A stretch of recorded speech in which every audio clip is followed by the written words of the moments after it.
بسم اللہ الرحمن الرحیم۔ آج الحمدللہ رمضان المبارک شروع ہونے جا رہا ہے۔ سب سے پہلے تمام امت مسلمہ کو میری طرف سے دل کی عمیق گہرائیوں سے رمضان کی بہت بہت مبارک ہو۔ اللہ تعالیٰ سے دعا ہے کہ اس رمضان کو صحیح طریقے سے حاصل کرنے کی توفیق عطا فرمائے۔ بڑا اہم موضوع ہے کہ گزشتہ رمضان سے اس رمضان تک تقریباً 365 دن گزر چکے ہیں۔ ہم آج رمضان میں داخل ہونے جا رہے ہیں۔ اس سے پہلے کہ ہم نیا رمضان شروع کریں، نیا سال شروع کریں، نئی زندگی کا ایک سلسلہ شروع کریں، تھوڑا سا مواخذہ اپنے نفس کا کر لیتے ہیں کہ پچھلے سال سے اس سال تک جو ہمارے ایام گزرے ہیں، ایک سال کا جو ٹائم پیریڈ گزرا ہے، اس میں ہم نے کیا کام کیا ہے اور کیا نہیں کیا۔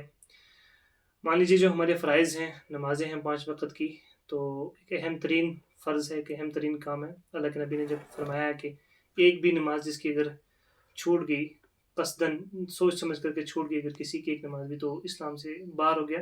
اپنا مواخذہ کیجئے کہ گزشتہ رمضان سے آج کی اس شب تک ہم نے کتنی نمازیں چھوڑی ہیں۔ اگر نہیں چھوڑی ہیں تو الحمدللہ رب العالمین، اور اگر چھوٹ گئی ہیں، کسی بھی طریقے سے چھوٹ گئی ہیں، اپنی لغزشوں کی وجہ سے چھوٹ گئی ہیں، تو ابھی سے توبہ کیجیے اللہ تعالیٰ کے آگے کہ یا اللہ، یہ ہماری کوتاہی ہے بہت بڑی، کہیں ہم ایمان سے خارج ہو چکے ہیں، اگر کفر کے دائرے میں آ چکے ہیں تو توبہ کیجیے۔ اللہ تعالیٰ کی طرف سے ہمارے لیے بہت بڑے آپشن موجود ہیں۔ توبہ کا دروازہ ہمیشہ کھلا ہے، اور ہمیں ہمیشہ اس چیز کے لیے اللہ کی طرف سے دعوت دی جاتی ہے کہ آؤ توبہ کرو، میں تمہیں بخشنے والا ہوں۔ اسی طریقے سے جو باقی فرائض ہیں اس پہ بھی تھوڑا مواخذہ کیجیے کہ ہم نے اللہ کے رسول صلی اللہ علیہ وسلم کی تربیت کو اپناتے ہوئے سال بھر میں کتنے روزے رکھے ہیں، سال بھر میں کتنے نوافل ادا کیے ہیں، سال بھر میں کتنی تلاوت قرآن کریم کی ہے، اسی طریقے سے اور جتنے بھی نیکی کے کام ہیں وہ کتنے کیے ہیں۔ اگر بہت اچھے طریقے سے کیے ہیں تو بہت اچھی بات ہے الحمدللہ، اور اگر اچھے طریقے سے نہیں کیے ہیں تو توبہ استغفار کیجیے، اللہ کی طرف رجوع کیجیے، توبوا الی اللہ توبۃ نصوحا کے زمرے میں۔ اور ایک نیت کیجیے کہ اب رمضان شروع ہونے لگا ہے، اس بار انشاءاللہ میں نے کوشش کرنی ہے کہ میں نماز کا پابند بنوں گا، میں نے کوشش کرنی ہے کہ میں صبح روزانہ اٹھ کر کے قرآن کریم کی تلاوت کروں گا، قاری قرآن بنوں گا۔ اسی طریقے سے میں نے کوشش کرنی ہے کہ میں نے کوئی بری بات، کوئی لڑائی جھگڑا، کوئی گالی گلوچ، کوئی جھوٹ فریب ریاکاری، اس طرح کسی کام کی میں مداخلت نہیں دینی ہے، کیونکہ ہمارے پاس 2 احادیث ہیں جن کی روشنی پہ میں پوری ویڈیو اب تک پہنچا رہا ہوں۔ پہلے یہ ہے کہ اللہ کے نبی کریم صلی اللہ علیہ وسلم نے ارشاد فرمایا کہ من صام رمضان ایمانا واحتسابا غفر له ما تقدم من ذنبه، جس نے ایمان کی حالت میں رمضان کے روزے رکھے، پورے احتساب کے ساتھ، پوری نیک نیتی کے ساتھ، پورے اخلاص کے ساتھ، اس کے گزشتہ سارے گناہ معاف کر دیے جاتے ہیں۔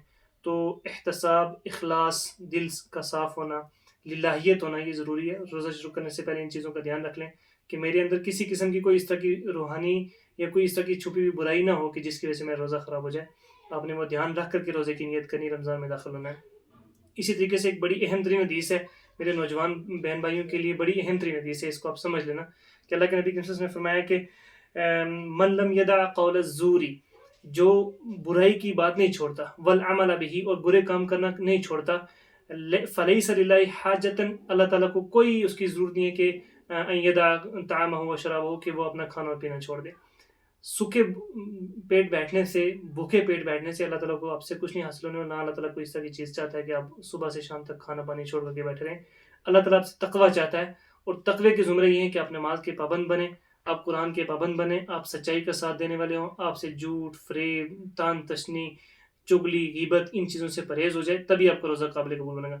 جتنے بھی لوگ جو روزہ دار ہیں، اللہ تعالیٰ سب کو روزہ رکھنے کی توفیق عطا فرمائے۔ جتنے بھی روزہ دار میرے بھائی ہیں اور میری بہنیں ہیں جو نماز نہیں پڑھتے، اس چیز کا دھیان رکھ لینا کہ آپ کا روزہ ناکام ہے، آپ کا روزہ ناقابل قبول ہے اگر آپ نمازی نہیں ہیں۔ پہلے نمازی بنو، پھر روزہ دار بن سکو گے۔ پہلے قرآن پاک کے پڑھنے والے بنو، پھر روزہ دار بن سکو گے۔ اگر آپ نماز نہیں پڑھ سکتے، آپ قرآن نہیں پڑھ سکتے، آپ سوئی رہتے ہیں، آپ صبح سے شام تک بھوکے رہتے ہیں، یہ آپ کی بھوک ہے، یہ روزہ نہیں ہے۔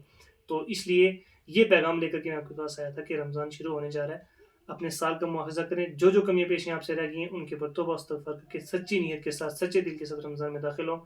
اللہ تعالیٰ ہم سب کو رمضان کی ساری رحمتیں، ساری کی ساری برکتیں حاصل کرنے کی توفیق عطا فرمائے، ہم سب کو سچا اور پکا نمازی بنائے اور قاری قرآن بنائے۔ جزاکم اللہ خیر، السلام علیکم۔